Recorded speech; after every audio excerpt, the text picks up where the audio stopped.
Thank you all for coming out this afternoon on a very balmy New York day. What we're going to do this afternoon is just talk about what interests you. You're setting the agenda, we're not setting the agenda. You've all been chosen as participants for the Let's Talk New York City, which is coming up March 29. This focus group is a good chance for you to start thinking about what you want to ask the President and help us know general topic areas also that we may encounter. It's up to you to raise concerns you have, to raise frustrations you experience. There is a general perception among many people, church leaders and lay people, that young people are leaving the church at a really alarming rate. Does this fit with your experience?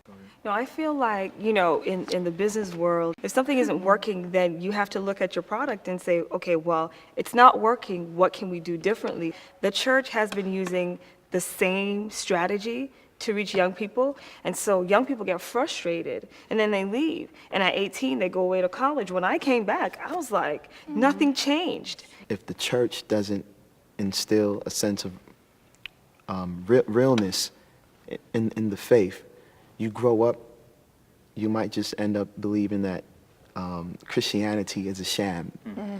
I think the problem is the conformity, the way you dress. Mm-hmm. Don't wear jewelry. Mm-hmm. And you feel this pressure. Okay, I can't wear my earrings today. And I have long ones. I like to wear my earrings sometimes, and that's frowned upon in the church. And personally, I haven't gone to the church in a long time, and I feel it's because I'm trying to avoid people frowning upon me.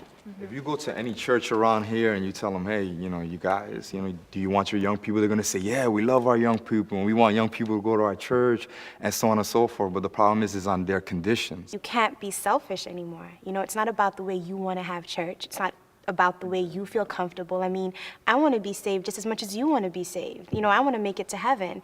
And why should it all be about how you connect with God? What about how I connect with God? I think something that we're too concerned with as a church as a whole is being really great Seventh-day Adventists. I think we have tons of great Seventh-day Adventists. We don't have so many great Christians. Elder Paulsen, we're up to speed on everybody. Why Let's Talk? Why are we doing this initiative? Why are we doing the Let's Talk? If you don't talk to each other, you disengage, you drift apart. I think it's very important in the dynamics of the church that we talk together. I do this not because I'm looking for one particular outcome or one particular benefit. I'm doing it because this is normal. This is life.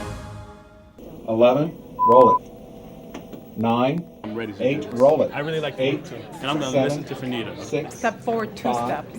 4, Turn to 3, camera 1. 2, All right, this is where I'm going to stand. Take it. You are inside Let's Talk New York City, the 15th of the Let's Talk broadcast series. My name is Brian Collick. I'm your host. How was this practice, guys? You did good. I'm Katie from Maryland. Victoria from Austria. Let's Talk. I'm from the Netherlands. I'm Clara from Young Romania. people from across Europe. My name is Ruben, I come from Spain. I'm Camila from Denmark. Hello everyone and welcome from England. to Let's Talk. Hi Pastor Paulsen, my name is Zilla, I'm from Papua New Guinea. My name is Cosette Douglas. Ramona Rivera. Derek Cruz, software engineer for Northrop Grumman. Edition assistant, marketing associate. Ironing jeans is like writing rap with a quill pen. What would you like to see the church do in addition to or differently from what we are doing now? Actually, I said you don't find the church interesting? Go and make it interesting. I was on time. That's skills. On Let's Talk New York City. Don't worry about getting in front of the camera. I do want to hear what the youth of our church have to say to us.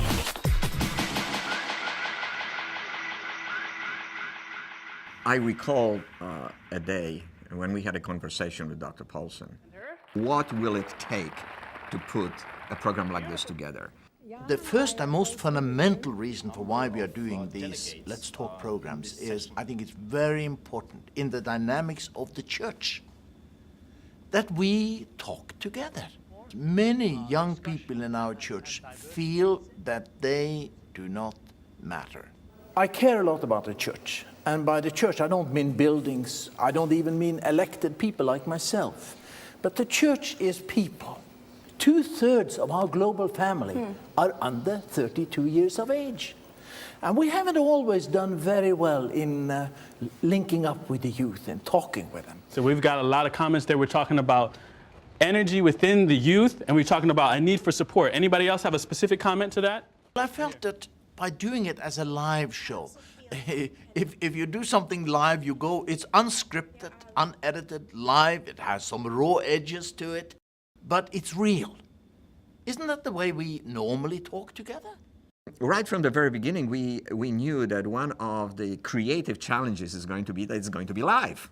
This is going to be unscripted, it's going to be unedited, and so how are we going to put a program like this together that will be coherent, that will be 1 hour long, and that would have the interaction between the young people and Pastor Paulsen. Next event will start recording in 30 seconds. For the producer's portion, where do I plug in? When we go to a particular location, we ask ourselves, okay, is there a media center that we can base the production on?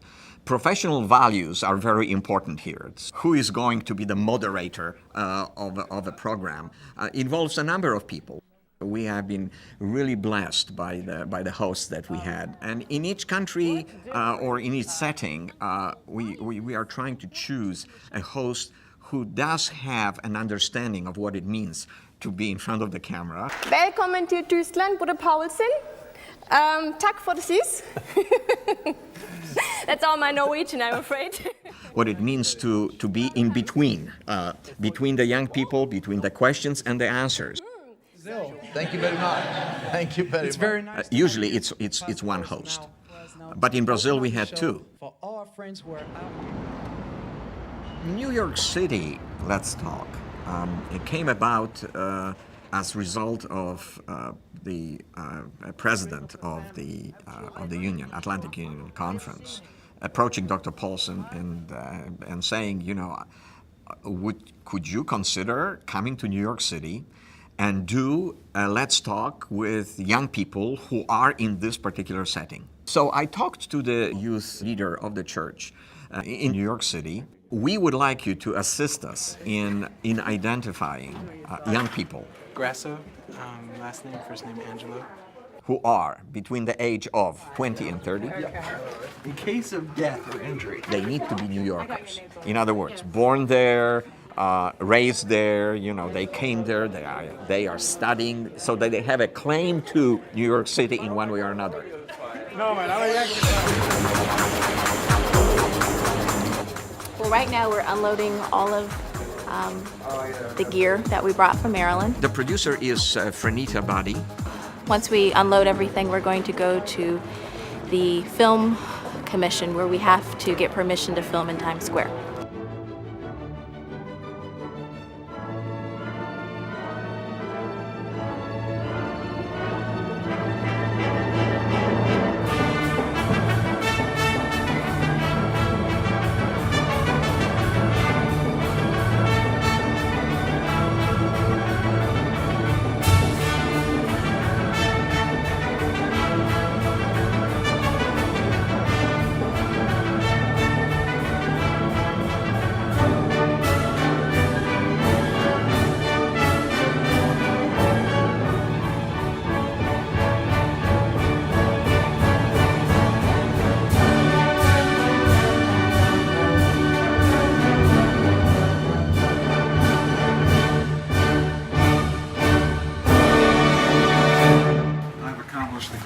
task of the whole production, I've successfully parked my car.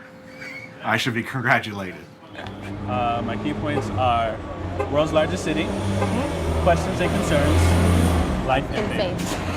And let's talk New York City. Yeah. Another one. Don't want to do let's talk with flip-flops. When is he going to get dressed for the show? If you thought Jan Paulsen looked at me funny before. Never seem to come when it's warm. New York just has it out for me to be cold. Shoot this and help Brian to remember his lines and help Joe to do well in the camera work and help this production to be to your name's honor and glory. In Jesus' name.